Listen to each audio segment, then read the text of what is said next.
Kamusta mga ka-reels?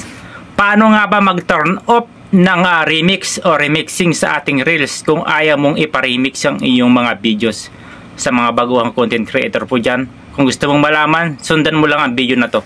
Tara! So dito mga idol, pumunta po tayo sa ating Facebook. And ito po yung aking videos. Yan, yung videos ko po siya. May makikita kayo dito sa baba na tatlong dot. Pinutin nyo yung tatlong dot na yan. At dito may makikita kayo dito na remix this reel. Pinutin nyo lang. Pagka pinindot nyo yan, automatic na po siya madadirect. Ayan, makikita nyo na pwede mong i-remix yung aking mga videos. Walang kuha niya na walang copyright yan. 1 taon na yan kung in-upload. So balik na po tayo dun sa settings. Dito pumunta lang po tayo sa settings ng ating Facebook para ma-turn off po natin yung ating mga remix reels. Pumunta tayo doon sa baba. Hanapin natin dito yung reels. Ito siya. Pindutin yan. Ayan. Pagka pindut natin yung reels, may makikita kayo dito na ito. Allow to remix your future public reels. To anyone inspired by your reels. Yan. You create a reel that includes a part of your videos. Yan. Kayo na lang po magbasa.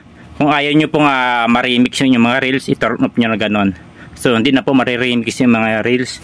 So, yun lang mga idol. Sana gusto mo ang video na to. At kung gusto mo, follow pa more. Thank you!